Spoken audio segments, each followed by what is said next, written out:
আসসালামু আলাইকুম। কি অবস্থা সবাই, কেমন আছেন? তো আমি আপনাদেরকে আজকে একটা কথা শেয়ার করি খামারের বিষয়। এটা হচ্ছে যে পানির পাত্রর নিচে আপনার যেখানে যে জায়গাতে মানে মুরগির খামারের মধ্যে পানির পাত্র দেন বা এই ধরনের খামারগুলো থাকে যেগুলো আপনারা লিটারে মূলত হচ্ছে মুরগি পালন করেন, তাদেরকে উদ্দেশ্যে একটা কথা বলি। এই যে এখানে নিচে মুরগি পানি খাওয়ার সময় স্বাভাবিক অবস্থায় মুরগির পানি মানে মুরগির মুখ থেকে বা যেভাবে হোক পানি নিচে পড়বে, পাত্রের নিচে পাত্রের আশপাশে পড়বে।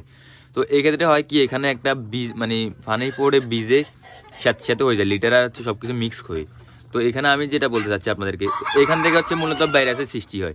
এই ভাইরাসের সৃষ্টি হওয়ার পর হচ্ছে মুরগিগুলো অসুস্থ হয়ে যায় আর কি। তো সবসময় আপনারা চেষ্টা করবেন, এই যে দেখতেছেন আমি আপনাদেরকে দেখাই, হাত দিয়ে দেখাই, এরকম জায়গাগুলো দেখতেছেন এই যে এখানে পানি দিয়ে ভিজে আর কি। তো এখানে হচ্ছে যে এটা আপনারা সবসময় মানে এখান থেকে সরাই দেওয়ার চেষ্টা করবেন আর কি, একদম সবসময়। তাহলে হচ্ছে যে মানে ভাইরাসের সৃষ্টি বা যে জীবাণু সৃষ্টি হয় এটা আর হবে না আর কি। স্বাভাবিক অবস্থায় এখানে পড়লে হচ্ছে যে এখানে কিরকম একটা স্যাঁতস্যাঁতে হয়ে গন্ধ হয়ে যায় আর কি।